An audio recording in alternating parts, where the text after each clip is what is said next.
saúdo os irmãos com a paz do Senhor. Amém. Por gentileza, eu gostaria de pedir à igreja que colocasse de pé. Vamos ler, meditar nesta noite no tema que o Senhor nos deu para este ano. Logo após a leitura, as irmãs estarão com a oportunidade. Amém? O texto está escrito em Neemias 2, no verso 18. Diz a palavra do Senhor: então lhes declarei como a mão do meu Deus me fora favorável, como também as palavras do rei, que ele me tinha dito. Então disseram: levantemo-nos e edifiquemo-nos, e esforçaram as suas mãos para o bem. Vamos ler toda a igreja, a segunda parte. Amém? 1, 2, 3. Então disseram: levantemo-nos e edifiquemo-nos, e esforçaram as suas mãos para o bem. Amém, irmãos. Vamos orar. Quem precisa de oração? Temos aqui uns pedidos de oração pela vida do Paulo e esposa, pastor William, esposa Isabel, filha Esther, Ricardo e Flávia. Vamos orar uns pelos outros, amém, irmãos? Oremos. Senhor, meu Deus e meu Pai, nesta noite te damos graças, ó Pai, pela oportunidade e privilégio que o Senhor nos dá de estar na tua casa, juntamente com a tua igreja em Poços de Caldas, para louvar e engrandecer o teu santo nome. Meu Deus, nós te damos graças pelos hinos que foram entoados a ti. Nós já sentimos a tua presença no nosso meio, e neste momento, ó Pai, nós queremos pedir a esses pedidos de oração que foram manifestados, e aqueles que também não foram, meu Pai, que entrem com providência nas causas, porque Tu és um Deus dos deuses, médico dos médicos, advogado dos advogados, e Tu conheces, meu Pai, a necessidade de cada servo Teu que aqui está nesta noite. Continua conosco, meu Pai, falando em nosso meio, através dos louvores, através da palavra que será ministrada, que saiamos daqui hoje revestidos do Teu poder. É o que eu te peço em nome do Teu Filho amado Jesus Cristo. Amém, Jesus. As irmãs estão com a oportunidade.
E o noivo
sai do Oriente e se mostra até o Ocidente.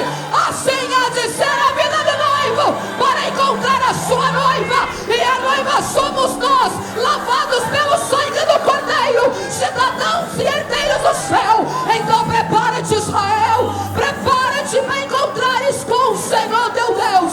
Diga nessa noite: Maranata, Maranata, ora vem, Senhor Jesus, aleluia.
Amados, a paz do Senhor para todos. Chegou a hora de nós contribuirmos os nossos dízimos e as nossas ofertas para a manutenção da obra do Senhor. E eu quero ler uma passagem bíblica que está em 2º livro de Reis. 2º livro de Reis.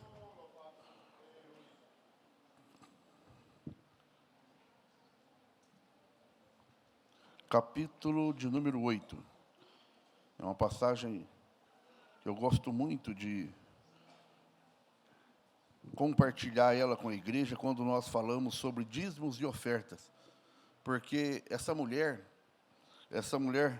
de Sunem, que morava em Sunem, ela era exemplar na obediência e também na fidelidade. Então, quando nós ofertamos e nós contribuímos na obra do Senhor, nós demonstramos que nós somos fiéis e que somos obedientes ao Senhor. E ela, como ela é um exemplo, eu gostaria de ler aqui, 2º livro de Reis, capítulo 8, tem aqui um subtítulo: A Sunamita volta para a sua terra. Diz assim a palavra do Senhor: E falou Eliseu àquela mulher cujo filho vivificara, dizendo: Levanta-te e vai, tu e a tua família, e peregrina onde puderes peregrinar, porque o Senhor chamou a fome, a qual também virá à terra por 7 anos. Levantou-se a mulher e fez conforme a palavra do homem de Deus, porque foi ela com a sua família e peregrinou na terra dos filisteus 7 anos. Sucedeu que ao cabo dos 7 anos, a mulher voltou da terra dos filisteus e saiu a clamar ao rei pela sua casa e pelas suas terras. Ora, o rei falava a Geazi, moço do homem de Deus, dizendo: Conta-me, peço-te, todas as grandes obras que Eliseu tem feito. E sucedeu que, contando ele ao rei como vivificara a um morto, eis que a mulher cujo filho vivificara, clamou ao rei pela sua casa e pelas suas terras. Então disse Geazi: Ó rei, meu senhor, esta é a mulher, e este seu filho a quem Eliseu vivificou. Então o rei perguntou à mulher, e ela lhe o contou. Então o rei lhe deu um eunuco, dizendo: Faze-lhe restituir tudo quanto era seu, e todas as rendas das terras, desde o dia em que deixou a terra até agora. A palavra por si só, irmãos, já fala de um filme na nossa cabeça. Essa mulher estava vivendo, iria viver, ela não estava vivendo ainda, mas ia passar um momento de luta, ela ia passar um momento ímpar da sua vida, que viria 7 anos de fome na terra, de seca na terra. E Deus preserva quem é fiel. O fiel nunca é pego de surpresa. Essa mulher, se os irmãos se lembram, é uma mulher que tinha já experiências com Deus. Ela já conhecia Deus e conhecia o homem de Deus também. É aquela mulher que ajudava o homem de Deus sempre que passava pelas suas terras.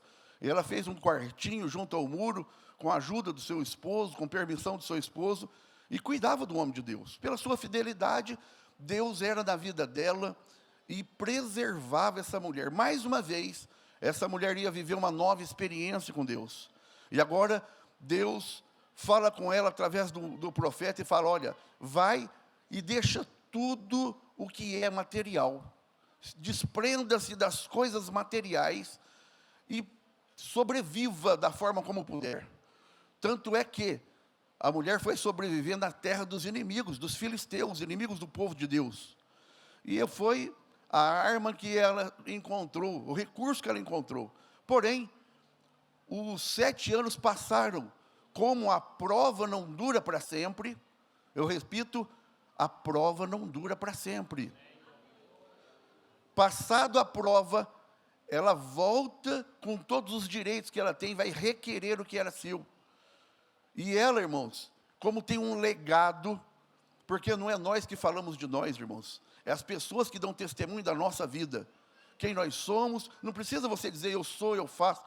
E ela, justamente, o discípulo do profeta estava contando a vida da mulher, e parece uma grande coincidência, ela chega naquele dado momento, quando o rei estava perguntando: me conta para mim, daquela mulher cujo filho vivificara, aquele filho que ressuscitou, e a hora que o Geazi, que era discípulo de Eliseu, o profeta, está contando a história da mulher, coincidentemente ela chega e fala: olha, essa aqui que é a mulher que eu estou falando da história para o senhor estava perguntando para mim justamente dessa mulher, e ela chega naquele momento. Irmãos, Deus tem o momento certo, fique tranquilo, Deus não erra tempo nem endereço, fique em paz, confie no Senhor, seja fiel, seja obediente, que no tempo certo, Deus vai devolver tudo que é seu. E Deus, irmãos, aqui usa a vida do rei, e quando ela conta que ela era dona das terras, olha, pera o seguinte, vou te dar um homem de confiança, meu braço direito, e vai acompanhar a senhora, e vai devolver tudo que era da senhora, e tem mais, com rendas e correções monetárias, tudo que a sua terra poderia produzir. Irmãos, ela não perdeu nada, 7 anos de confiança, e ela prosperou, não precisou plantar, sofrer, preparar a terra, nada, mas o lucro ela teve. Nós não estamos falando de lucro, estamos falando de bênção aqui. Quando você é fiel a Deus, quando você demonstra a sua gratidão através das suas obras, porque palavras são poucas, irmãos, é verdade, eu te amo, Senhor. Senhor, eu sou fiel a Ti. Irmãos, é a atitude que chama a atenção de Deus. Falar, todo mundo fala, mas demonstrar é quem é fiel. Quem é fiel, quem é obediente, oferta na casa de Deus, fala: Senhor, muito obrigado. Outro dia eu ensinei lá na igreja, que circunstâncias na nossa vida são motivos de nós ofertarmos a Deus. Exemplo, o dia do seu aniversário, por acaso, você já ofertou a Deus no dia do seu aniversário? A gente está acostumado a ganhar presente, né? Mas você fala assim: Deus, eu estou na sua casa, estou com saúde, estou na tua presença, eu vou ofertar uma oferta diferente, em relação, comparadamente, a minha estadia na tua casa, a minha saúde. Essa oferta é exclusiva para isso. Quando um filho seu forma na faculdade, quando você tem a cura de uma enfermidade, quanto dinheiro você poderia ter gastado naquela enfermidade, agora Jesus te curou. Não, eu vou dar uma oferta alçada, porque agora eu não vou ter mais gastos, porque o Senhor Jesus me curou.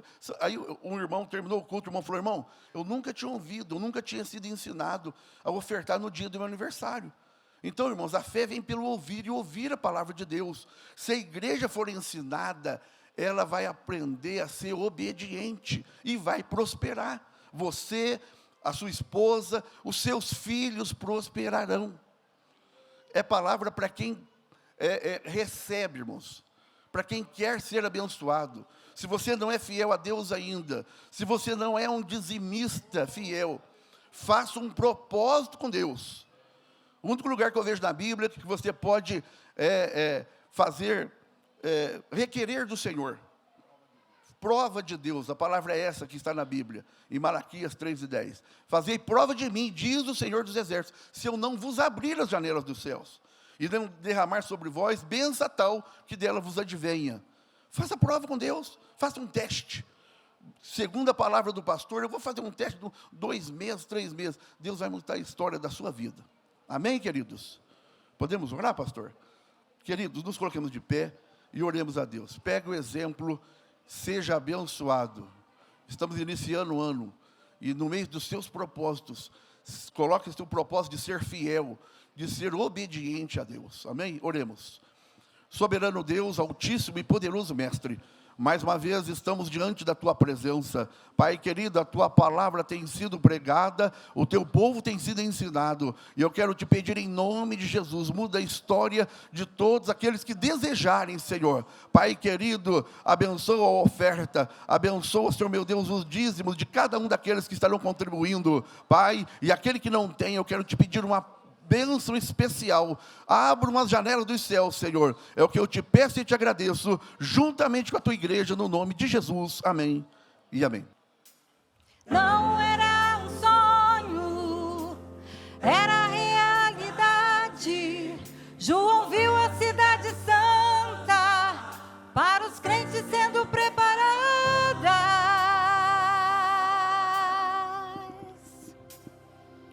João viu milhares milhares e milhares de anjos que voavam ao redor do trono, que voavam ao redor do trono, que voavam ao redor do trono de Deus.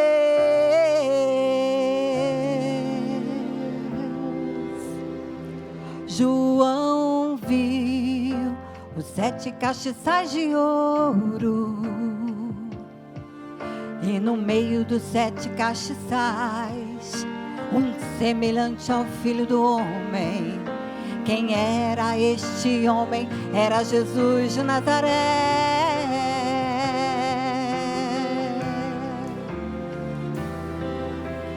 Não era um sonho, era realidade.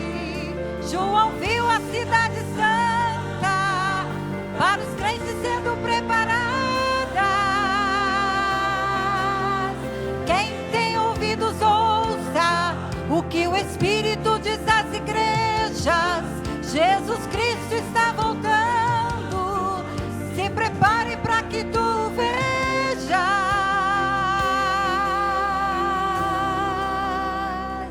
João viu no portal todas estas maravilhas, preparada para os seus filhos, e dará todas essas bênçãos quem vencer.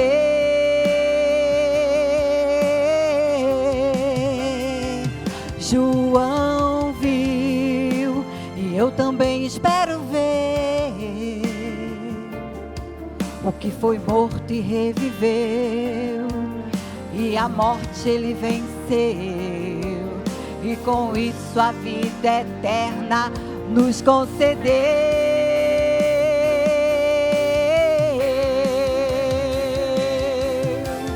Não era um sonho, era realidade. João viu a cidade santa para os crentes sendo preparadas. Quem tem ouvidos ouça o que o Espírito diz às igrejas. Jesus Cristo está voltando. Se prepare para que tu vejas.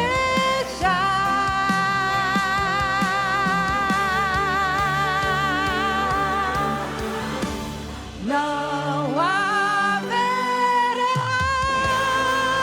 mais noite ali.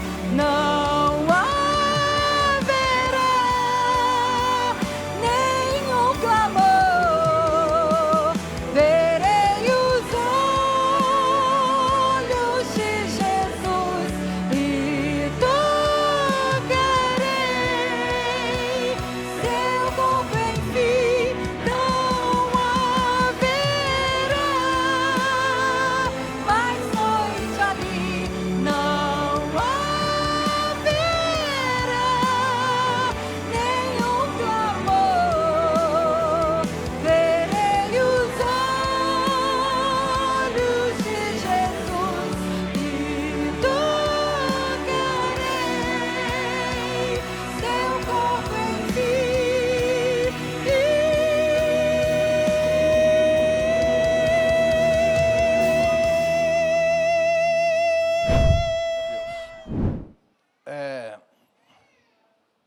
Hoje nós estamos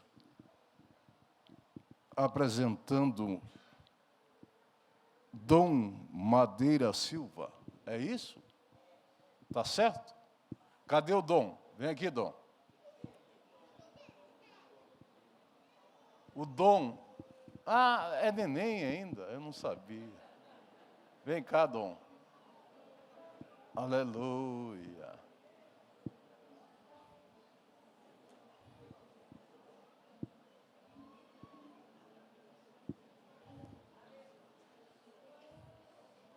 O Dom é filho do Ramon e da Nathalie. Olha que menino lindo. Não parece com o pai de jeito nenhum. Foi trocado na maternidade. nós queremos... Vem aqui, filha. Queremos chamar os avós do Dom aqui. A Antônia, o Domingos, Benjamin e Mari.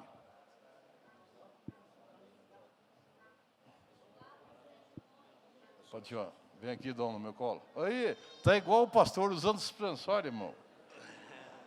Olha que lindo. Ei. Esse é o Dom, já veio sábio. Sábio é quem usa suspensório. Que está olhando, Domingos, para mim? Sábio é quem usa suspensório. Prazer conhecê-lo. O menino é lindo, puxou pela mãe, né? Ergue aqui.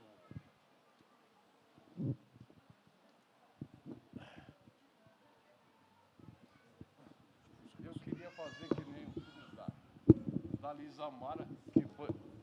Aleluia. Aqui, ó. Dá para pegar aqui, ó. Glória a Deus. Né, Nathalie? É gordo, grandão, né?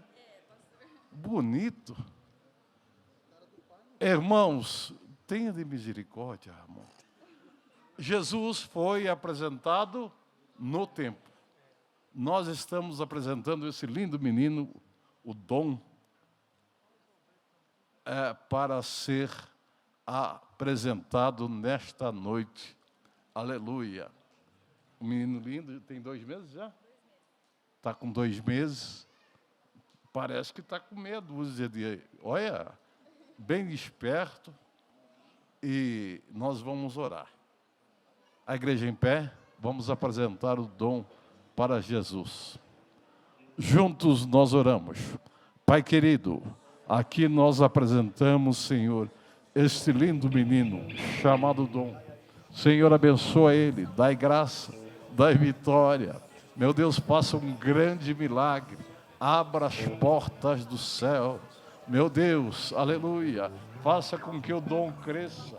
Seja um menino saudável, que os seus pais possam criar nos teus caminhos, ó Deus. Dai uma bênção, dai uma vitória, em nome de Jesus. Cantamos.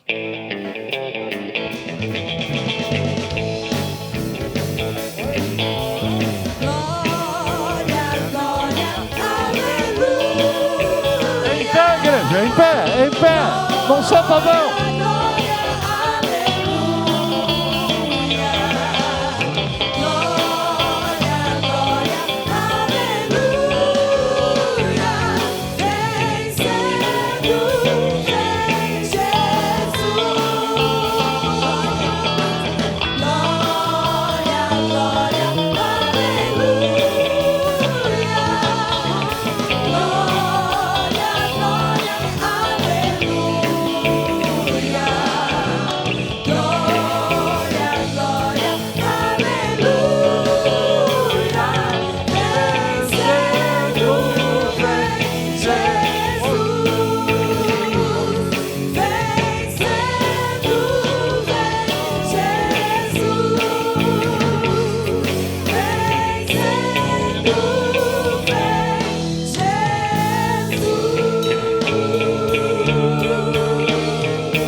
Toca-me com brasas no altar.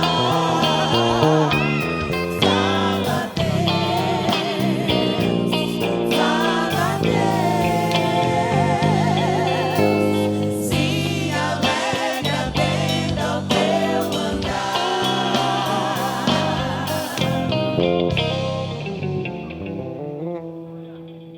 Tá ligado? Então deixa eu ver, que já que ele disse que eu sou pentecostal, vamos começar então. A paz do Senhor, irmãos. Amém. Então tá bom, estou virando. Vai lá, vai, pode sentar agora, em nome de Jesus. Vamos começar com esse negócio, não é não? Estou treinando. Ele ficou sabendo que eu estava voltando para cá, ele virou para mim e falou assim, se você quiser ser assembleiano, eu dou um jeito. Eu acho que eu não tenho muita vocação para isso, não. Eu sou batista demais para ser assembleiano. O problema é que eu sou assembleiano demais para ser batista. Isso é um problema grave também, entendeu? Isso é um problema gravíssimo. Alguns dos que me conhecem aqui sabem disso. Minha esposa, que surpresa agradável. Você também não sabia, né? Não? Mais ou menos? Não? Então tá bom. Parabéns. Se saiu bem. Não, igreja? Aí, nós estamos aproveitando o lance aqui que está acontecendo, nós estamos para lançar a nova dupla sertaneja, Rock and Rose. Né? Daqui uns gente lança um CD aí. Vamos ver como é que vai ser. Rock and Rose. Né, Rosângela? Vai ser assim, mais ou menos. É uma honra também estar aqui com vocês. Vocês não fazem ideia de quão pequeno eu estou nessa noite aqui. Posso ser o maior em estatura, talvez, mas estar diante de tantos homens de Deus, do calibre de vocês, é para mim de uma responsabilidade muito grande. Quando é que cheguei, eu tomei uma dessas águas, eu pensei que elas fossem ungidas e que trouxesse para mim calma. Tomei o primeiro calma, o copo não funcionou. Continuei nervoso. Tomei o segundo copo, também não funcionou. No terceiro, eu falei, Senhor, Espírito Santo, o problema do Senhor com essas águas aqui tem alguma coisa errada. Ele falou, calma, Roque, você está em casa. Eu estou em casa. Eu sei que estou em casa, porque a minha história com essa igreja não começou hoje. E aí o Espírito Santo começou a trazer à minha memória algumas coisas que já vivi aqui. Por 6 meses eu fui professor de teologia aqui nessa casa. Algum de vocês aqui estudou comigo ou não? Acho que não. Eu lembro de doutora Dulce, mas os 2 pastores da época aqui, era um grupo menor. Naquela época, eu acho que nós tínhamos apenas 29 congregações, não é isso? 29 igrejas. Hoje são 40. 40? Gente, isso é muito bom, não é não? Eu acho que isso é uma vitória. Eu dou uma idinha ali fora, quando eu volto, o negócio dobrou de tamanho. Parabéns, pastor Paulo. Muito obrigado por saber disso, né? E eu fico muito feliz por estar aqui, sabendo que a minha história não começou aqui, hoje. Na verdade, ela está continuando. Vocês já influenciaram demais na minha vida. Por causa dessa orquestra, eu fui estudar música. Alguns dos músicos que sabem disso, essa mocinha ali, do violoncelo, sabe disso, né? Tentei, por 2 anos, estudar o teu instrumento, mas aí o meu professor falou assim, Roque, a música foi feita para quem sabe ouvir. É o teu caso, seu negócio com a música é ouvir música, não é tocar. Esquece o instrumento. E aí, pronto, eu me convenci que o meu negócio é só ouvir. Eu tenho um bom ouvido, mas tocar o violoncelo, eu desisti, não é para mim. Olha, a orquestra continua linda. E vocês marcaram a minha vida e continuam marcando. Eu não sei se vocês se lembram, mas vocês tocaram no meu último culto aqui na cidade de Poços de Caldas. E eu estou com vocês de novo, no primeiro, após o meu retorno. Eu acho que isso é coisa do Espírito Santo. Amém, irmãos? Glória a Deus por isso, né? Não é a primeira vez que eu ocupo esse púlpito. Se não me falha a memória, é a 3ª.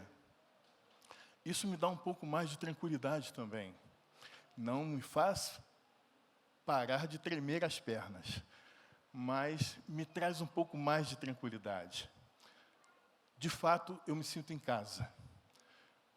E muito confortável.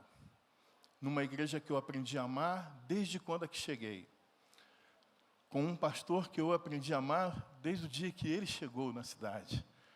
E está sendo recebido na cidade novamente com vocês, é uma dupla honra. Eu quero, em nome de Jesus, agradecer a cada um de vocês a honra que vocês me concedem de, nesta noite, ocupar o seu lugar aqui nesse púlpito. Muito obrigado, pastor. Muito obrigado, pastores. Amém? Que o Senhor abençoe a vida e o ministério de cada um de vocês. Homens de Deus, nessa cidade, eles fazem a diferença aqui. Amém, igreja? Estou muito feliz por estar sendo acompanhado também pelo pastor Vanderlei. Pastor Vanderlei também tem sido um dos homens de Deus que tem me incentivado muito a retornar para aqui, juntamente com o Ricardo. Ricardo, quando estávamos aqui, chamávamos de postiço. É o título que ele alcançou na minha família por ser considerado como um dos filhos que a gente adotou. Eu o tenho como filho, ele sabe disso, o respeito muito e amo esse garoto e a sua família de todo o meu coração. Que Deus abençoe sua vida. Muito obrigado por estar aqui com a gente. Obrigado, Marina. Você não sabe a diferença que você faz na minha vida. Você é uma pessoa muito importante. Obrigado, Rosângela. Você sabe o que Deus está fazendo na sua vida e, através da sua vida, fazendo em mim. Que Deus te abençoe. Muito obrigado. Muito obrigado, igreja, por estar me recebendo aqui neste dia tão especial para nós todos, na cidade de Poços de Caldas. Diga ao povo de Poços de Caldas que o pastor Roque voltou. Amém? Vocês estão autorizados. Estou de volta. Daqui uns dias a minha mudança chega. Hoje eu estou pastoreando em Juiz de Fora. Sou pastor auxiliar da Igreja Batista do Granbury. Dirijo uma pequena congregação num bairro chamado Igrejinha. Saí de lá ontem, cheguei aqui ontem à tarde, volto para lá daqui a pouco, porque tenho culto lá amanhã. Gostaria que os irmãos estivessem orando. É uma congregação muito carente. Um povo necessitado de ajuda o tempo todo. E com a minha saída de lá, certamente eles receberão um baque. Mas Deus é infinito em bondade, não é, irmãos? Há de preparar alguém para continuar aquela obra. Eu creio nisso e espero que assim seja. Amém? Então tá bom. Posso contar com isso? Vamos orar por isso. Gostaria que vocês estivessem contando também, queria contar com as suas orações em favor da nossa vida e em favor da Igreja Batista Miríades, que vai começar aqui em Poços de Caldas. Projeto da Igreja Batista Missionária de Juiz de Fora. Estou sendo enviado para cá, para a organização desta igreja. E, para tanto, nessa próxima semana, eu estarei pedindo a exoneração do meu ministério lá em Juiz de Fora. Venho para cá pela fé, sem recurso algum, sem nenhum tipo de provisão.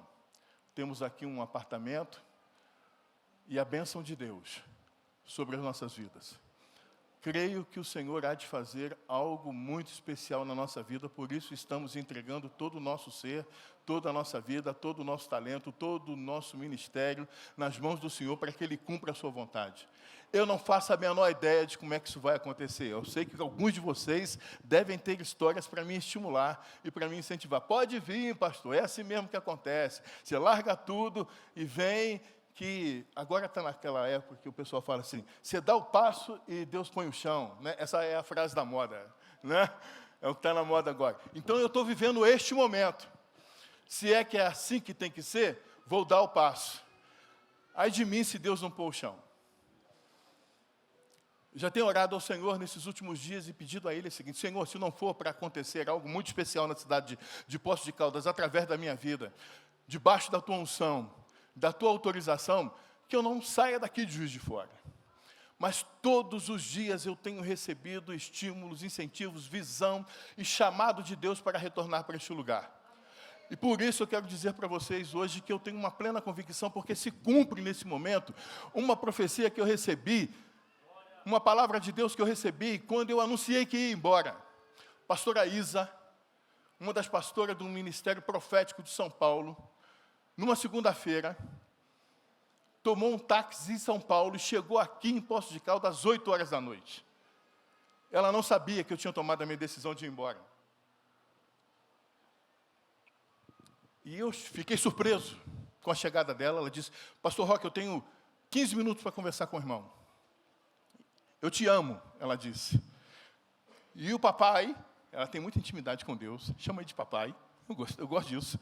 Né? O papai mandou te dizer uma coisa, pode ir. Agora você pode ir, tem a autorização dele.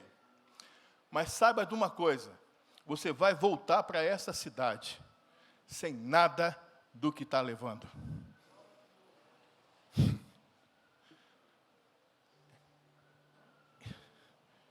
não tinha ideia do que ela estava dizendo. Estava indo para a América,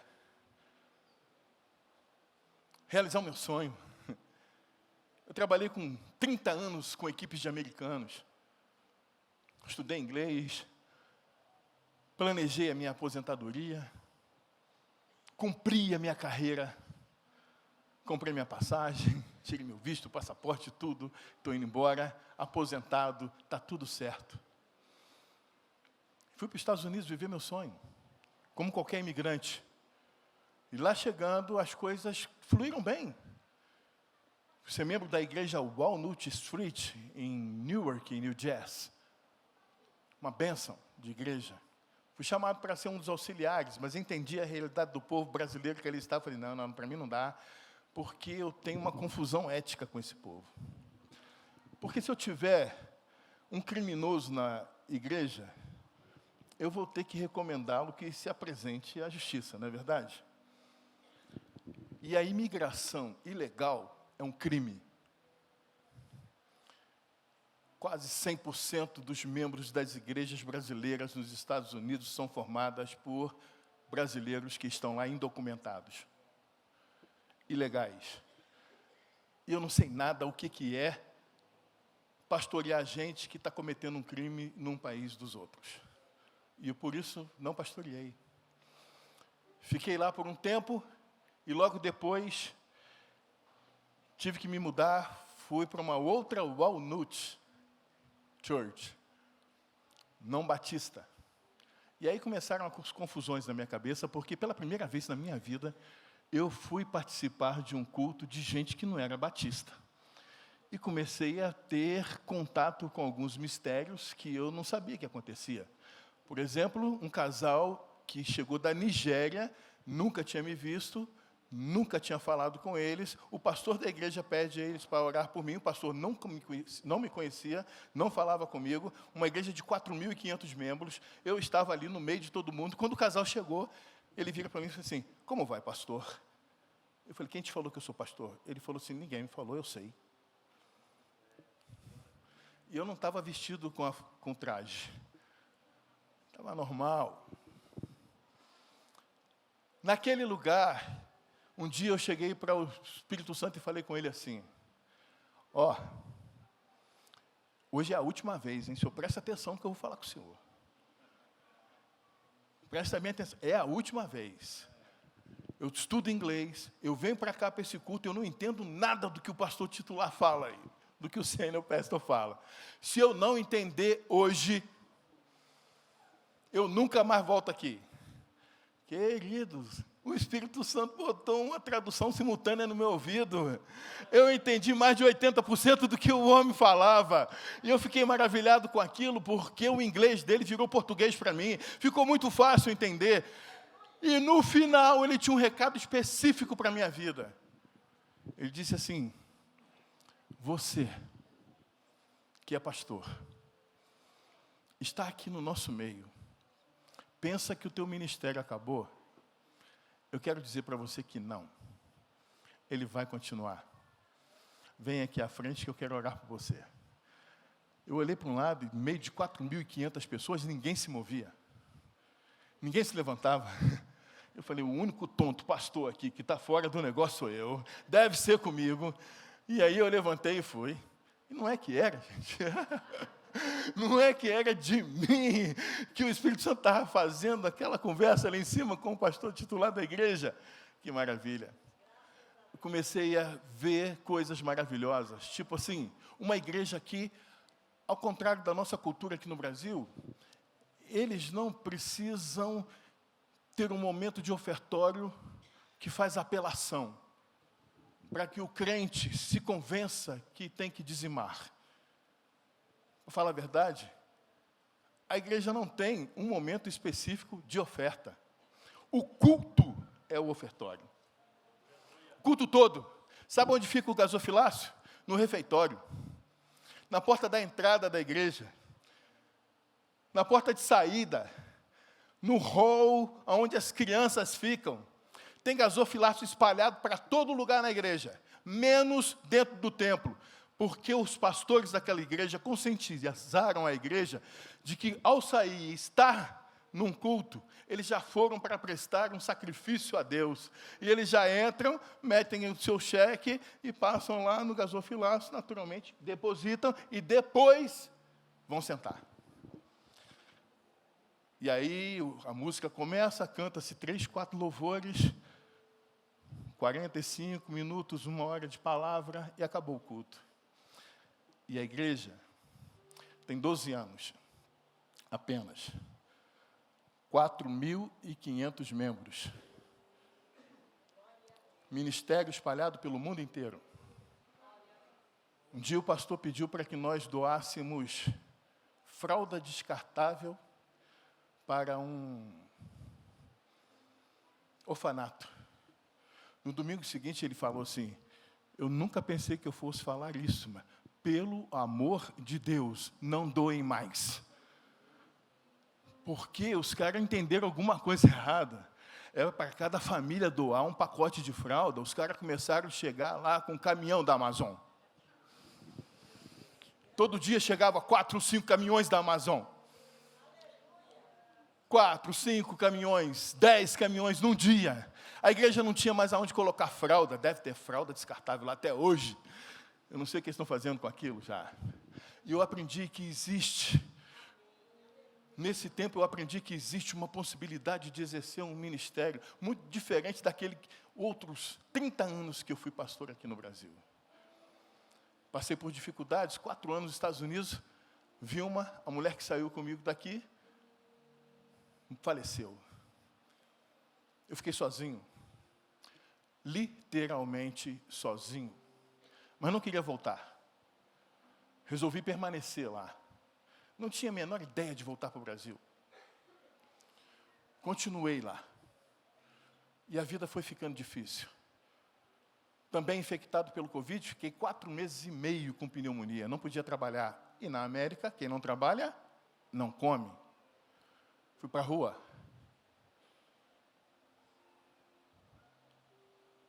Acho que eu não tenho mais vergonha de falar isso. Que por 2 dias eu tive que estacionar o meu carro na porta do Walmart à noite para dormir. Porque eu não tinha dinheiro para pagar um hotel. Depois eu consegui um excelente emprego. Irmãos, eu me senti assim, no mesmo nível de Rui Barbosa. Sabe como é que é? Saí do Brasil e fui dar aula de inglês nos Estados Unidos, numa escola americana. Olha, você é igualzinho, cara. Você pasmem.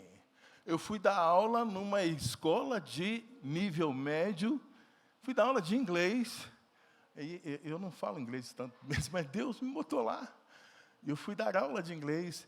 Depois, fui contratado pelo governo americano, fui trabalhar no Correio. Estava tudo bem. Minha vida tinha estabilizado.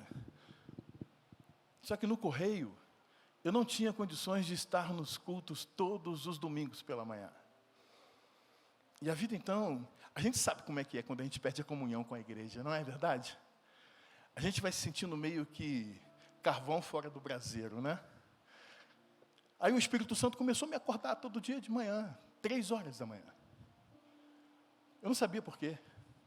E comentei com uma das carteiras lá que trabalhava comigo.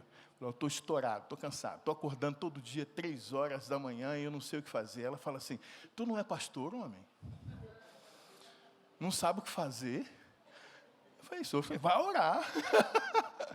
3 horas da manhã é a hora que Deus chama a gente para conversar. Vai falar com ele. Eu falei, falar o quê com ele? Eu não tenho assunto com ele, não. Aí ela falou assim, obedeça, vai orar. E eu levantava da minha cama, ia para a sala, ajoelhava, dobrava o meu joelho ali e falava, vai, Deus, eu estou aqui. Ficava ajoelhado em silêncio, 20 minutos, nada acontecia. No outro dia, algo pior do que no dia anterior acontecia. E como num efeito cascata, dia após dia, minha vida foi se tornando cada vez mais complicada. E em nada eu dizia assim, vou voltar para o Brasil. Muito pelo contrário. Meus planos sempre eram dar um jeito na minha situação, em 2026, pedir a minha aposentadoria ao governo americano e viver regalado o resto da vida. Aí sim eu poderia voltar para o Brasil com uma aposentadoria em dólar, porque a minha daqui deram um jeito de fazer 18 empréstimos nela e até hoje eu não recebi, entendeu? Eu estou correndo atrás do ladrão até hoje, mas não consegui pegar.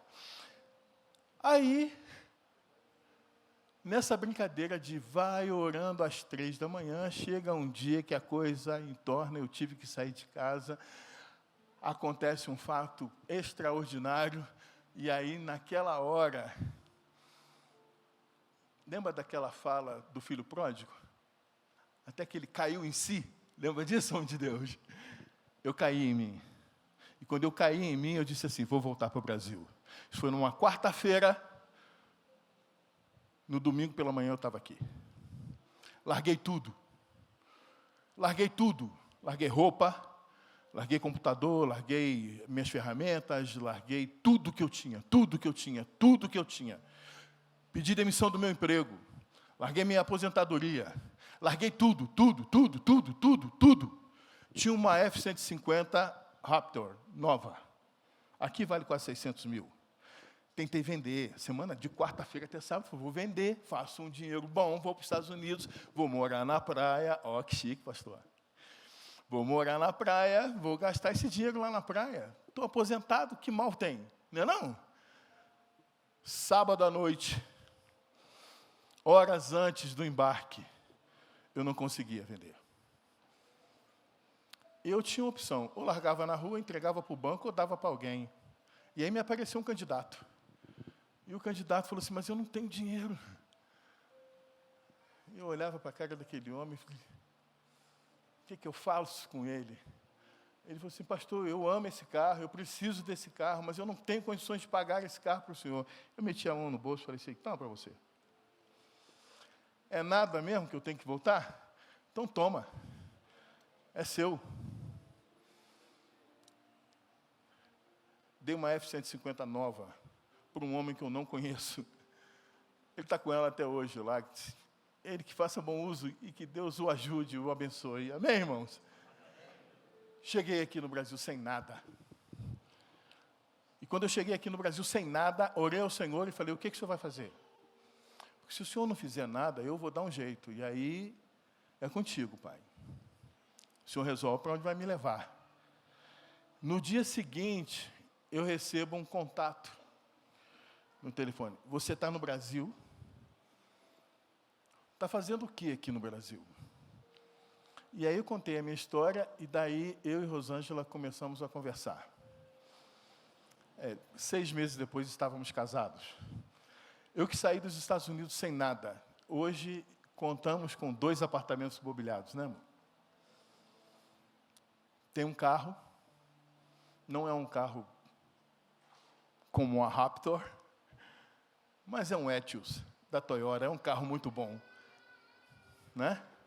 Tem um ministério, estou de volta ao púlpito, me alegro em estar com o povo de Deus novamente, tenho os domingos livres para adorar o Senhor, tenho companhias à noite, tenho amigos de volta, não estou mais sozinho, tenho salário. Deus começou a restituir coisas na minha vida que eu pensava que jamais teria. E agora Ele fala de novo para mim, larga tudo, vamos ver como é que vai ser daqui por diante. E eu falei, não vou não. E aí Ele fala assim, você não aprendeu ou não a lição? Você não aprendeu? Você largou tudo uma vez, veio para cá, eu te sustentei. Queridos, deixa eu falar uma coisa com vocês. Eu não senti falta de R$1 até hoje, depois que eu cheguei. Minha vida é abençoada aqui neste lugar, você pode ter certeza. Não me falta nada. Não me falta nada. Eu tenho até um gato agora, um bicho que eu odiava até outros dias atrás, agora tem um gato, e ele acha que me ama. Vive atrás de mim, quer dormir comigo à noite. Eu tenho pavor desse negócio de dormir com gato. Mas o gato chegou junto com a gata e eu faço o que com ele? Né? Tem que aturar o gato. E eu falo, eu gosto de você, gatinho frito. Estou doido para fritar aquele Félix, mas né? A gente se gosta, né? Então tá bom. Até gato eu tenho.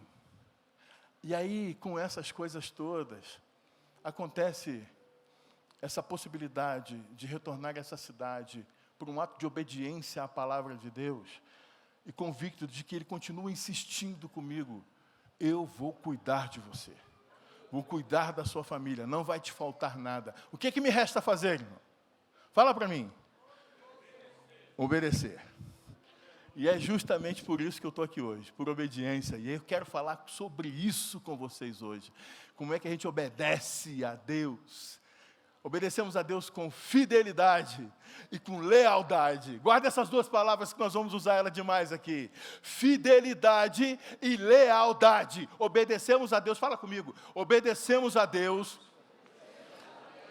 com fidelidade e com lealdade. Daqui a pouco eu vou explicar um pouco mais a respeito disso para você. E aí, eu chego para Deus e falo assim: Deus, mas não vai dar. Não vai dar. Aí começa, a matemática não fecha. Faz as contas comigo. Não dá. Como é que eu vou fazer isso? Mais uma vez ele me faz lembrar uma outra frase que eu usei muito no meu ministério, que eu quero trazer à memória nessa noite e utilizá-la nessa mensagem com os irmãos. Diga comigo assim: o elo que nos une é maior do que a muralha que nos separa. O elo que nos une é maior do que a muralha que nos separa. Amém, irmãos? Olha, nós vamos usar isso mais de uma vez aqui hoje. Mas guarde isso. Existe um elo grande e forte que unem as pessoas, unem os homens, as mulheres, uns aos outros, aos casais e a Deus especificamente. Ele é forte, é poderoso, é grande. E Ele é muito maior do que todos os empecilhos, as dificuldades, as lutas, as tribulações, as dores, as enfermidades que são colocadas uma sobre a outra para nos separar de todas essas coisas que nós amamos. Amém, queridos? Então vamos lá. Abra a tua Bíblia. Mateus capítulo 26, é ceia do Senhor, o texto tem que tratar desse assunto. Versos 26 a 30.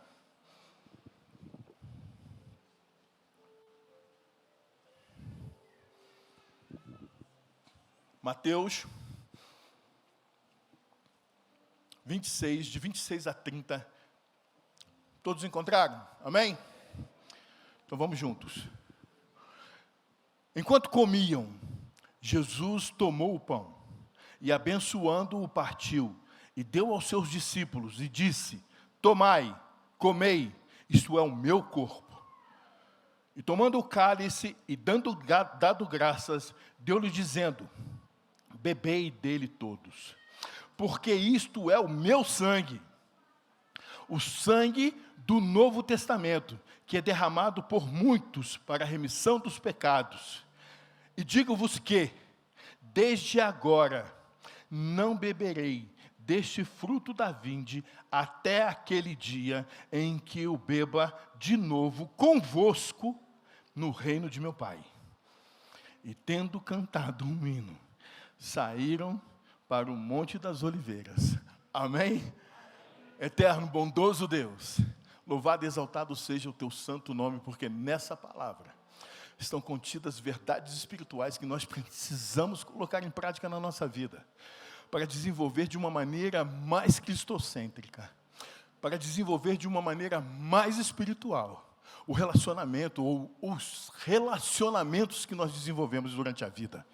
Toma-nos pelas mãos e conduza-nos no teu caminho nessa hora, e que o teu Espírito Santo fale à tua igreja. Somente Ele, usa-me segundo a tua boa vontade. Na unção e no poder do teu Espírito eu te peço, Deus, que o Senhor nos abençoe, em nome de Jesus. Amém e amém. O elo que me une a você é muito maior do que a muralha que nos separa. Quem aqui se converteu na década de 90 para trás? Levanta a mão. Somos poucos aqui já, né? Essa rapaziada, eu acho que já está indo para a glória, não está não? Já foi bastante gente. Rapaz, naquela época, eu vou contar um negócio para vocês, que se converteram depois. Um pastor batista pregar numa Assembleia de Deus não era pecado, não era crime. É crime. Se eu chegasse, eu recém-convertido, chegasse na minha igreja e falasse assim, eu vou a um culto da Assembleia de Deus. Eu falei, está em disciplina. Está em disciplina. E se eu voltasse pela segunda vez, estava excluído. Quer ir para a Assembleia de Deus, que vai de vez. Vai ficar lá. Uma vez eu estava no ponto de ônibus, e aí chegou um rapaz para mim, assim, olhou e falou assim, paz do Senhor, irmão. Eu falei, é assembleano. Esse é assembleano. Porque se fosse batista, diria como? Ai, vocês sabem. Tem gente aqui que tem vocação para ser batista, hein, pastor? Olha lá, hein?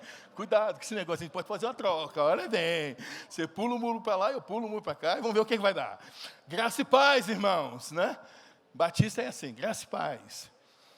Mas ele falou, a paz do Senhor. Eu falei, é assembleano. Aí eu falei para ele, como? Graça e paz. Ah, sei, disse ele. Você é daquela. Daquela o quê, irmão?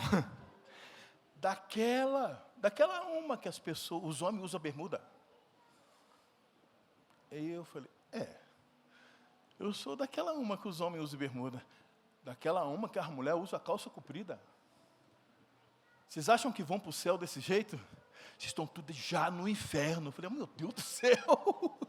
O homem mandou o inferno porque eu usava bermuda. Década de 90 era mais ou menos assim. Você lembra disso? A gente era meio que inimigo no negócio, não é não?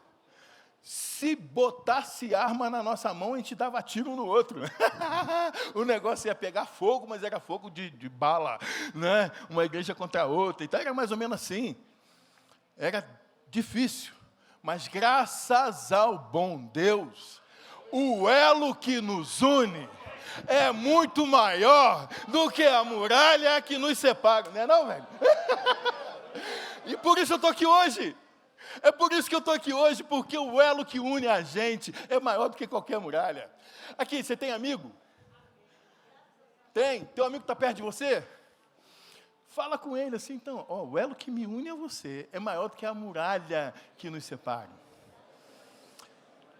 Olha, esse homem aqui, chegou aqui. Eu não sabia da história dele. Eu era presidente do Compaz na época. Chegou um pastor da maior igreja da cidade. Como é que eu ia ficar sem visitá-lo? Chamei o meu vice e fomos. Quando eu cheguei lá, ele abriu o coração dele para mim. E eu amei o pastor de vocês no primeiro dia. Eu não entendia por que um homem com tanta bagagem, cultura, com tanta experiência, deixou o ministério que estava para vir aqui para essa cidade.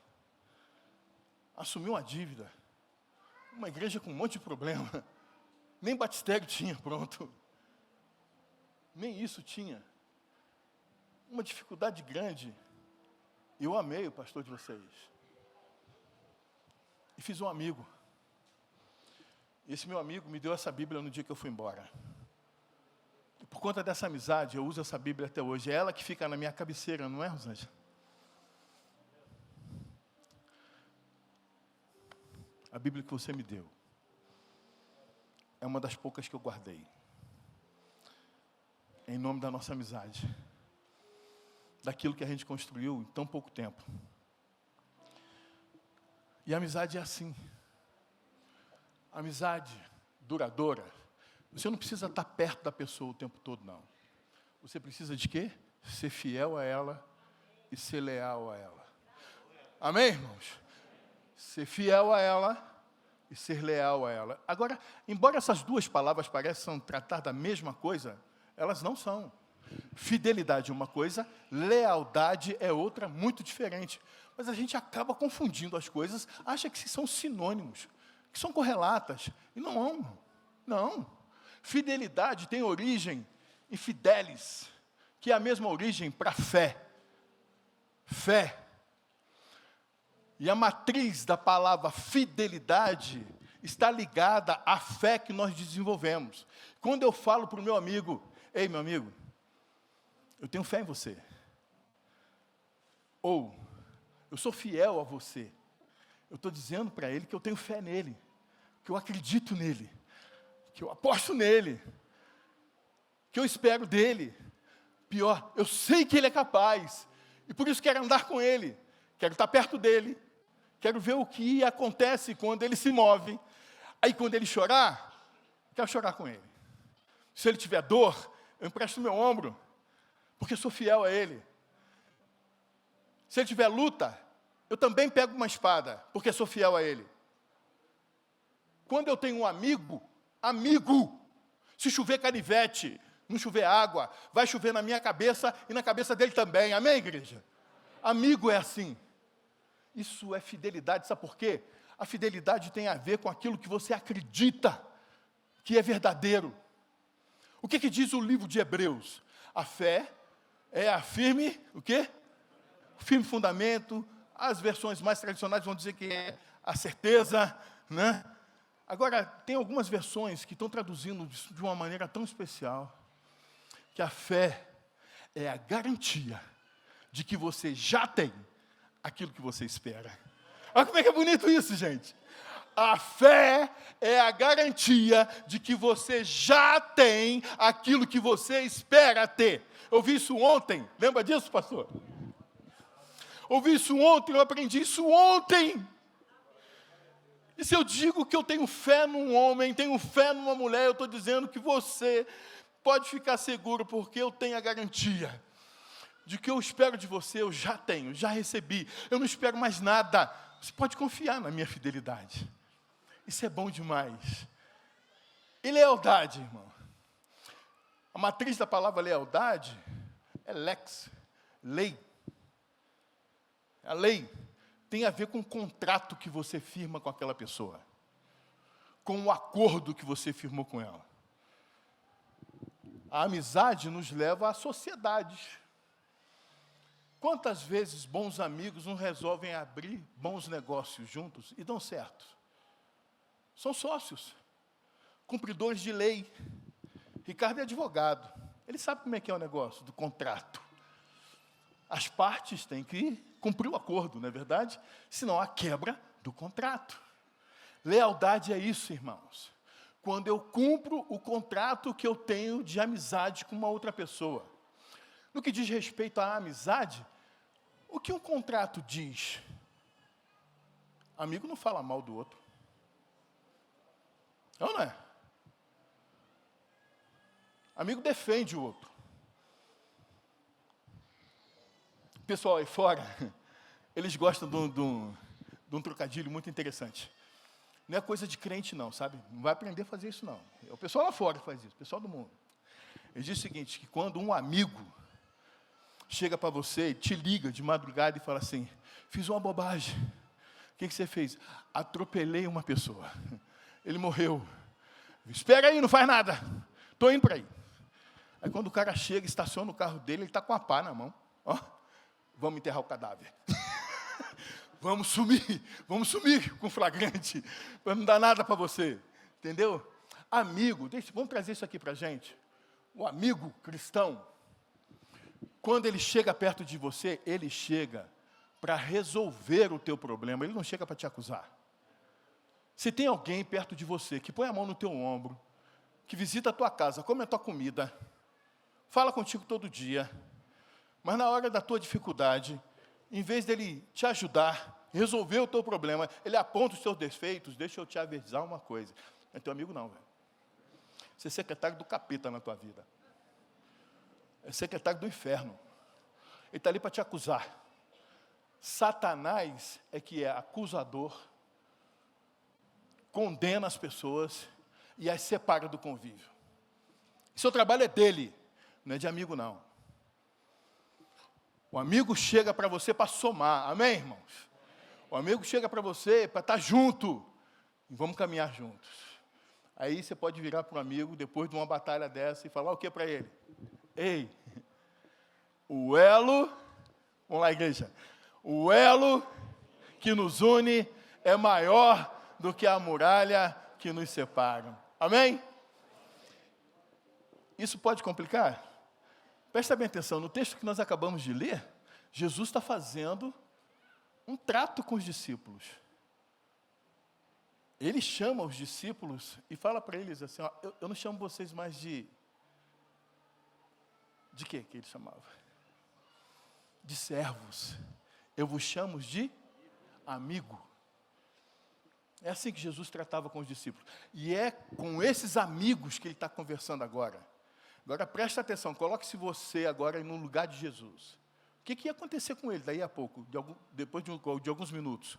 Um dentre aqueles que estavam ali ouvindo ele, iria fazer o quê? Traí-lo.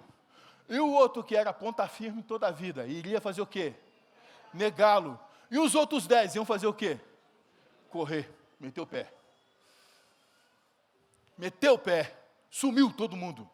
Ele chama esses caras de amigos.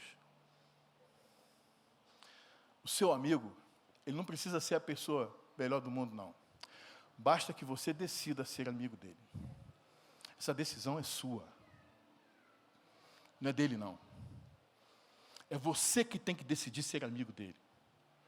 Se ele presta ou não presta, é problema dele. É você que tem que decidir se vai ser fiel ao seu amigo ou vai ser leal a ele. Amém? Bora? Vamos aumentar o nível? Ou vamos abaixar a corda? Casais, marido, mulher, família, a gente fecha acordo. Tem um dia especial da vida do casal que eles vão para o altar. E no altar, diante de Deus e das testemunhas, eles fazem um juramento. Te prometo ser o quê? Fiel. Na alegria, na tristeza, na saúde, na doença, na riqueza e na pobreza. Na primeira curva, a fidelidade se vai. Na segunda, na grande maioria, perde-se a lealdade. Mas é possível que até se perca a fidelidade e continue leal. Tenho visto isso. Sou fruto de uma relação assim. Quando eu tinha 11 anos, meu pai foi infiel à minha mãe. Arrumou uma outra Maria lá, e foi viver com ela, largou a gente. Mas ele continuou leal a ela. Ele pagava a pensão. E com o dinheiro da pensão, a gente tinha comida, tinha lugar para morar, tinha roupa para vestir. Graças à lealdade do meu pai. Lealdade tem a ver com o quê? Com a lei.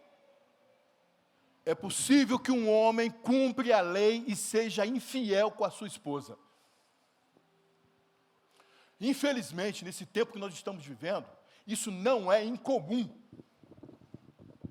E o avesso também é verdadeiro. Mulheres que são infiéis ao seu esposo, mas continuam leais a ele. O fim disso é catastrófico. Deixa eu contar uma história para vocês, para mostrar para vocês o que eu entendo como fidelidade. É apenas uma ilustração. Trabalhei muito tempo com um homem chamado Ebenezer Bittencourt. Quando este era pastor no Rio Grande do Sul, ele quebrou. Quebrou financeiramente, moralmente. A igreja colocou ele para fora do ministério e ficou sem nada. Perdeu noites de sono, ficou enfermo. E na enfermidade, na doença, ele falou assim, eu vou escrever um desenho animado. Vou fazer um desenho. E o desenho vai ser mais ou menos assim. Imaginem a cena. Um tigre, forte. Vocês já viram um tigre de perto? O bicho é grande, poderoso. Na savana, ele sai para caçar. Ele olha para trás, tá a tigresa, 5 filhotinhos. E como é que o tigre sai para caçar?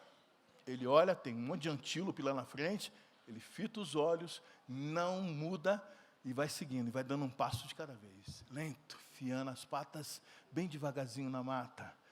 E aí ele vai andando. Com isso ele vai ganhando velocidade e força. até que ele ganha muita velocidade e está próximo dos animais, aí ele salta. No desenho animado, o dono do desenho tem liberdade poética. Segundo ele, sabe esses vidros aqui, temperado? Na hora que o tigre passa e dá o pulo para pegar o antílope, passa 2 homens carregando um vidrão desse assim na frente dele, ó. Desse tamanho o vidro. Ele bate, estoura, tal, com aquela força toda, desce arranhando os vidros, todo quebrado. As patas quebradas, as unhas quebradas, os dentes quebrados, dor, sangue para tudo quanto é lugar. O que acontece, irmãos? A tigresa está lá atrás. Ela olha para o tigre todo quebrado e ela vai lá. Mete os dentes dela aqui, na nuca do bicho, e vem arrastando ele. Coloca ele de novo lá no lugar que é seguro. E quando ele está lá, é ela que vai atrás dos antílopes. Cumpriu o papel do macho. Trazer alimento para casa. E ela caça. E ela traz a carne, dá para ele, alimenta. E faz isso 1, 2, 3, até que ele se fortaleça outra vez, cure as feridas, as cicatrizes vão se formar, os ossos ficam firmes novamente, e ele se sente forte outra vez para ir à caça, fazer o papel dele. Maravilha, não é não, homem? Muito bom. Como é que um tigre ferido volta para a caça? Ele tem medo. Tem medo do quê? Do vidro que vai passar lá na frente. E aí ele volta assim, ó, ele dá um passo. Ele dá outro passo. Apalpando o vidro. Quantos antílopes esse infeliz vai conseguir caçar? Nenhum. E ele passa um dia. Passa 2. Os filhotes estão cada vez mais fracos. A mulher está sentada lá, só olhando ele. A tigresa. Até que um dia que ele para e fala assim, eu tenho que dar um jeito, e eu vou. E aí ele se atira, corre, pula, cata, se reencontra com o seu papel novamente e volta a ser o tigre de sempre. Presta atenção, o que isso tem a ver com a sua vida? No dia que você quebrar, marido, no dia que você bater com a cara no vidro, não serão seus amigos, seus colegas de trabalho, aqueles que frequentam o bar contigo, a escola, ou qualquer outro lugar, que ensaia contigo, que vai te socorrer, não. Quem vai socorrer é a sua mulher. Trata bem ela hoje, porque é a única tigresa que vai ter coragem de ir na savana, te buscar todo quebrado, trazer você de volta para casa e cuidar da sua vida como se estivesse cuidando da dela. Trata bem a sua esposa agora, porque você pode quebrar amanhã. E é ela que vai cuidar de você. Amém? Agora, mulheres, vocês também precisam de um exemplo, não é não? Casal, 40 anos de casamento, foram celebrar o seu aniversário, compraram um pacote em Cancún. Já foi em Cancún, poxa? É lindo, bonito demais. Vá. Chegando lá, estão tomando sol, sombreiro. 40 anos de casado, imagina a cena. Como é que está esse marido? Careca, barba branca, uma barriga, perna fina, não é isso? Deixou de fazer exercício físico há muito tempo, mas é um homem fiel e leal à esposa, e foi para lá para celebrar 40 anos. Os dois estão lá, deitados. De repente, me passa do lado deles um cidadão. 1,85 m de altura. Musculoso. Forte pra caramba. Com um shortinho apertado. Andando todo empinado. A mulher dá uma olhada pro cara e não consegue mais tirar o olho dele.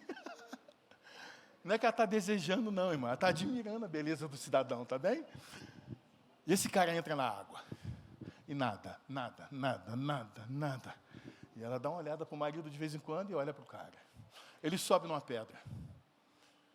Chega lá na pedra, faz aquela pose e salta. Aquele mergulho perfeito. A mulher dele olha para ele e fala assim, amor, São 40 anos de casado. Você me ama? Claro, querida. Te amo. Você é fiel e leal a mim? Claro, querida, sempre fui. Então faz isso para mim. Fazer o quê? Vai lá mergulhar na pedra. Rapaz, o careca barrigudo vai fazer o quê nessa hora? Hã? Ele vai, rapaz, ele levanta, barrigão e tal, vai lá, entra na água. Quando ele começa a nadar, ele descobre que é longe pra caramba, é muito longe. Quando ele chega na pedra, ele descobre que a pedra é muito alta. É muito alta. Mas ele sobe. Quando ele chega morto lá em cima, que ele olha para baixo, ele fala, não vai dar. Pular daqui não vai dar. É morte, essa água deve estar igual concreto. Ele olha lá para frente, a mulher está sentada na praia. E já tem uma multidão com ela olhando. Ela grita lá da praia assim, cala a boca e pula. E aí ele salta. Deixa eu te falar, mulher, presta bem atenção. Teu marido, que está barrigudo, careca, já está velho, não é mais aquele garotão bronzeado, forte toda a vida. É o cara que vai passar o resto da vida dele tentando te impressionar, para que você o admire, para que você o respeite, para que você o queira bem. Se você pedir para ele hoje, pula daquela pedra, sabe o que ele vai fazer? Ele vai pular, porque te ama. Amém, mulheres? É isso, é desse jeito, é assim que funciona. Agora, presta bem atenção no contrato que a gente está vivendo aqui, no que diz respeito à palavra de Deus. Com Jesus, Jesus fez um contrato com a gente. Qual é o contrato? Eu não vou beber de outro vinho até quando, irmãos? O dia do meu Pai. Naquele dia, eu vou tomar deste vinho com vocês. Quem aqui duvida da fidelidade de Jesus nesse contrato? Quem aqui duvida da sua lealdade nesse contrato? Por que é que às vezes nós, como igrejas, não somos tão fiéis a Ele e tão leais a Ele nesse momento? E eu, nesta noite, queria dizer para vocês, irmão, em nome de Jesus, com o exemplo que nós tivemos aqui, na nossa relação com os nossos amigos, na nossa relação com os nossos cônjuges, olha para Jesus agora, que tem um acordo contigo, de cear com você, no dia da vitória, no dia em que tudo se findar, onde Ele estará sentado à destra do Pai, sentado à mesa, naquele grande banquete, com cada um dos seus filhos, pelo qual Ele morreu por você, pela igreja. Isso não nos dá o direito de ser infiéis a Ele. Não nos dá o direito de ser infiéis e desleais a Ele. Igreja de Jesus, seja fiel a Jesus Cristo. Seja leal a Jesus Cristo. Seja leal à sua igreja, irmão. Seja fiel à sua igreja. Seja leal e fiel aos seus amigos. Amém. E aos seus cônjuges. Amém? Amém. Que o Senhor abençoe a igreja. A igreja pode dizer amém? Amém. Ei, Roque, tem que vir mais vezes aqui. Glória a Deus. Agora ele está em Poste de Caldas, vai ser uma benção. Glória a Deus. Misael, lavando as mãos. Glória a Deus. Irmãos, que palavra. Que palavra. O tema foi obedecer. Roque, nós passamos 7 meses falando sobre obedecer. Obedecer. E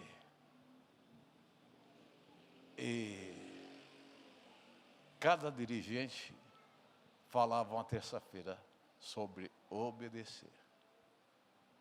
E o Espírito Santo trabalhava em nossos corações. E encerrou hoje com esse elo.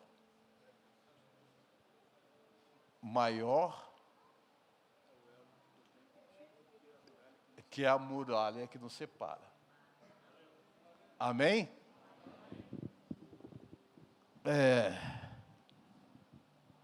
Vamos fazer a leitura da Santa Ceia. que está em Coríntios 11, verso 23.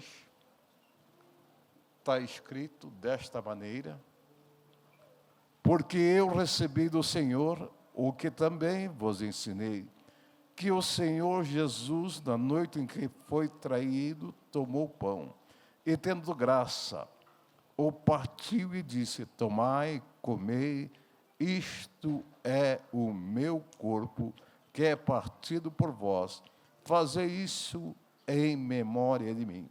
Semelhantemente também, depois de cear, tomou o cálice, dizendo: esse cálice é o Novo Testamento no meu sangue. Fazei isso todas as vezes que beberes em memória de mim. Amém? Vamos juntos dar graça pelo pão. Pastor Ronaldo. Aleluia.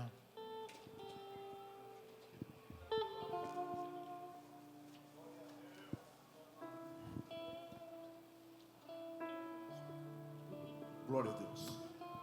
Vamos orar, queridos.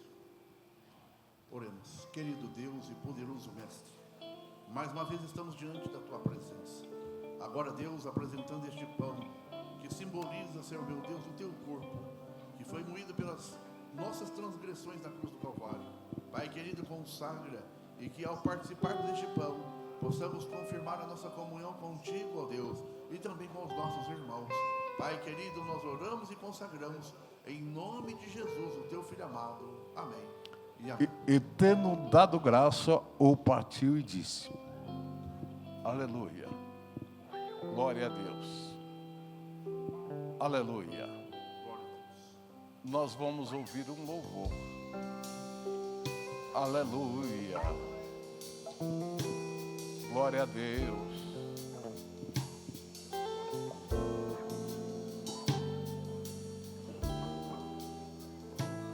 Aleluia. Genésio, louva o Senhor. Depois os céus. Aleluia. Glória a Deus.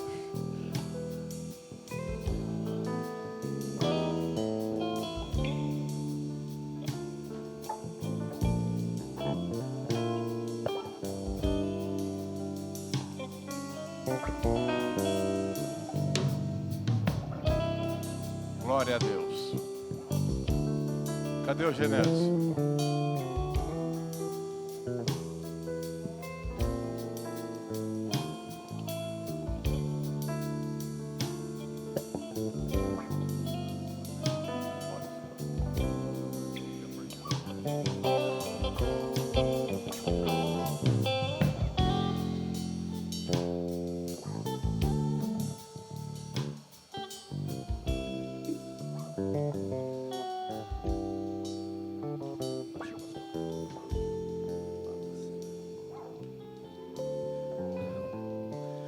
Saúde, amada igreja, com a paz do Senhor.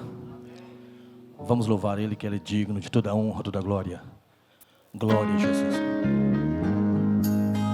Aleluia.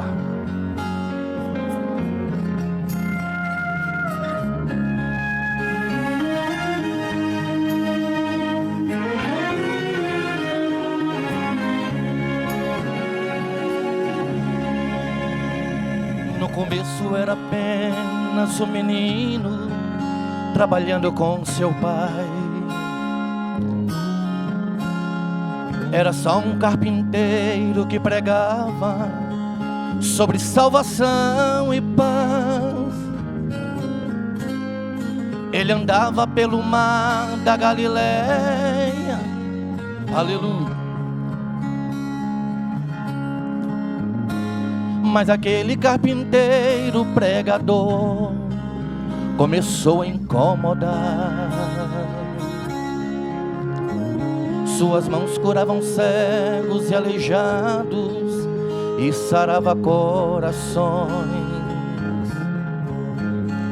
Muitos pobres eram bem alimentados pelas multiplicações.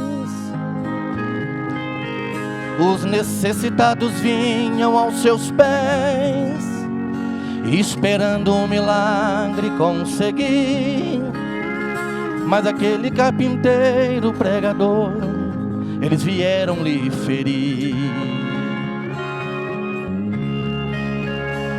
De repente o carpinteiro aparece, carregando uma cruz pelo caminho. Já não era um carpinteiro, era apenas um cordeiro, tão sozinho, aleluia. No Calvário foi subindo devagar, derramando sangue quente pelo chão. Com os pés e mãos sangrando, ele estava anunciando salvação. Jesus morreu como um cordeiro, ressuscitou sendo um leão. Foi um simples carpinteiro, sendo autor da criação. Ele agora é guerreiro do universo e tem fogo em suas mãos. Remande cantaramanai. Aleluia, aleluia. Ele tem autoridade, entra em qualquer lugar. Os seus inimigos param para ouvir o que ele quer falar. Aleluia. Esse é o Deus ao qual você serve. Todo poder e toda glória está nas mãos dele.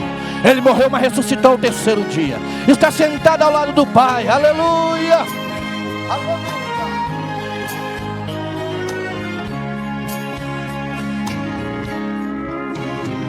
De repente o carpinteiro aparece, carregando uma cruz pelo caminho. Já não era o carpinteiro, era apenas um cordeiro tão sozinho. Aleluia, aleluia. No Calvário foi subindo devagar, derramando sangue quente pelo chão. Com os pés e mãos sangrando, ele estava anunciando salvação. E Jesus morreu como um cordeiro, ressuscitou sendo um leão. Foi um simples carpinteiro, sendo autor da criação. Ele agora é guerreiro do universo e tem fogo em suas remande cantará. Aleluia. É soberano sobre céu, terra e mar. Ele tem autoridade, entra em qualquer lugar. Os seus inimigos param para ouvir o que ele quer falar. Os seus inimigos param para ouvir, escuta, o que ele quer falar.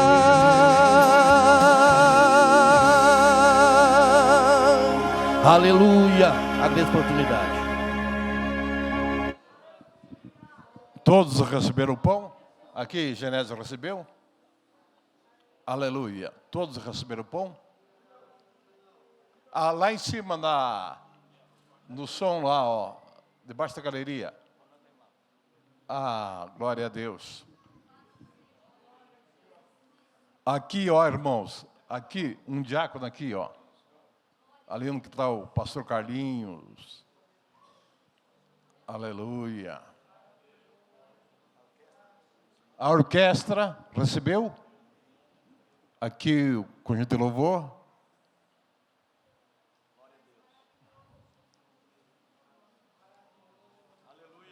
Todos receberam? Comemos todos juntos.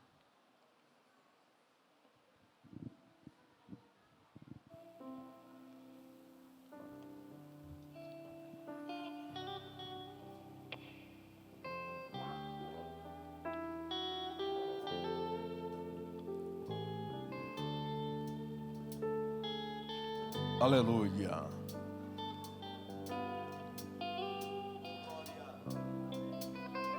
Glória a Deus.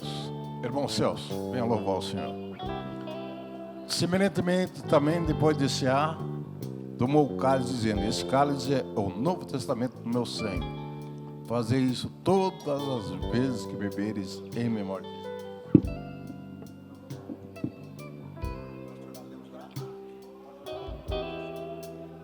Oremos pelo cálice.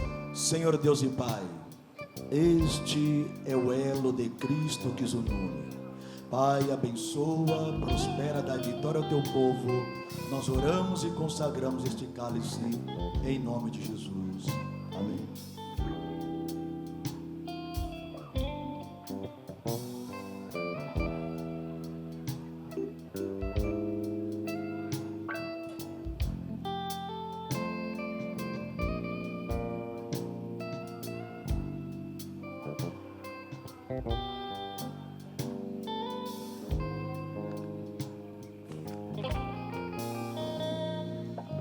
Cumprimento a amada igreja com a paz do Senhor Jesus. Quero louvar a Deus com esse hino. Peço à igreja que ore em favor da minha sogra. Não anda muito bem. Hoje teve que dar uma corridinha com ela para o hospital, mas eu creio na oração. Amém? Pode soltar, irmão.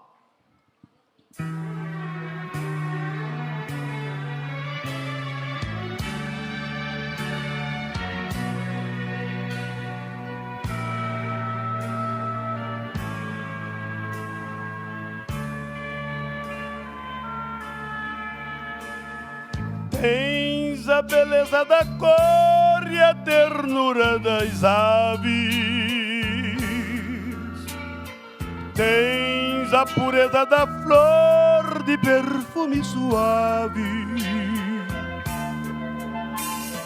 Tens o aroma sigelo que passa sem pressa.